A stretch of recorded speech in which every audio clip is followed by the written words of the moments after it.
Welcome to Live, life-inspired views for every day. My name is Chris Meyer, and I'm a curious soul.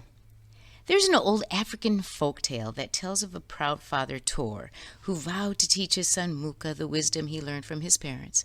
One day he told Muka that he wanted him to grow to be wise and good. Muka laughed. "Father, I'm already wise and good." Tor said, "You can't be that yet. You're far too young." Muka replied, "Oh, father, don't you know that the young people get wiser faster these days?" Tor understood that his son could not learn unless he wanted to learn. Not long after that, Muka fell in love with a beautiful young woman whose name was Yamani, the daughter of a wise village elder. He went to the elder to ask if he could marry Yamani, who replied, "I want my daughter to be married to a wise and good man." To marry his daughter, he told him, "I want you to bring me a piece of the wind." Muka knew that he was being tested, but he didn't know how to answer. He told his father what had happened, and Tor laughed. "You've always boasted about how wise you are. If you really want Yamani to be your wife, you better go hunting to catch a piece of the wind." But though he tried, Muka could not catch a piece of the wind. He went back home to his father. "I've been foolish not to realize how much I need your help. Will you help me?" he asked. Tor smiled. "Of course I will." Together they went to Yamani's father, who greeted them and offered food.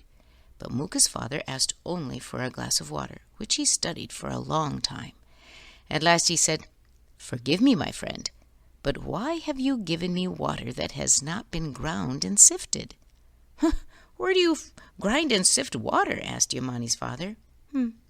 "At the same place where you get a piece of the wind," replied Muka's father.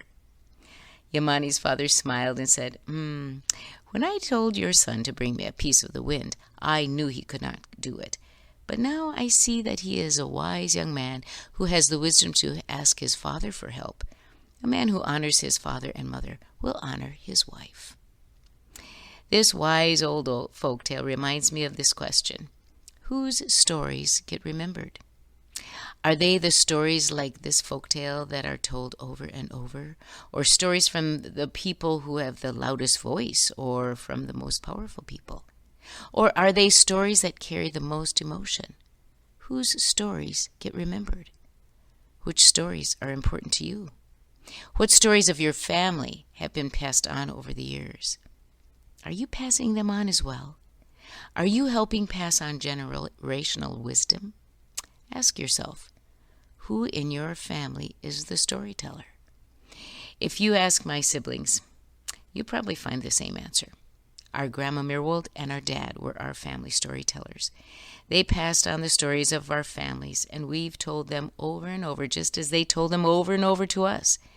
Now we tell our children, and we see that they are doing that a bit. But it begs the question, is that happening enough today? Are parents and grandparents passing on those family stories? They may not, or they may have a big lesson, but they are stories that show that we all belong to a family with a story to tell. The stories that get handed down don't always have a message or a lesson. They can be just because stories, but somehow we can put them to use as we carry them with us, and they pop into our minds when we experience certain things, or because of their familiarity, we can use them to bring clarity to situations in our current experiences. Sometimes they bring needed feelings of belonging. There's a book on my shelf called Tell Me a Story, Mama by Angela Johnson. The book is dedicated to the author's grandfather, who loved to tell stories. In the beginning of the story, a mom is sitting on the bed of her little girl. The little girl says, "Tell me a story, Mama, about when you were little." The mama asks, "What kind of story, baby?" The little girl replies, "Just any old story about the time you lived in a little white house across the field from that mean old lady." The mama says, "The meanest old woman I've ever known, baby." The girl answers, "She was so mean that she used to holler out her window at you and Aunt Jessie when you passed by in the morning. You weren't afraid of her, though." "No, sir, I was not," said Mama. All through the book, the little girl brings up stories about her mama's life, and then she ends up telling the story herself, and the mama just gives affirmative answers. What I love about the book is that the little girl knew the stories. She's been an audience to her mama, who told them over and over. I was that audience to my grandma and my dad. And now I wonder, have I told enough of them to my children to pass on? Will my grandson know them? My husband has done a wonderful job of passing the stories of his growing up years to our children. I've passed on to them more of the generational stories of my family. Stories are like the wind. You can't see them, but you can feel them. Stories can be elusive, and if you don't pay attention, they can disappear like the wind disappears over the horizon of time. We must talk about them, lest they dissipate into time and no one's memory has hold of them. Stories have so much to teach us. The more we hear and tell and remember them, the more wisdom seems to settle in our soul. Stories hold a wisdom that we can't always define, but makes us ready for life. This week on your bathroom mirror, write, "What's another story from my past?"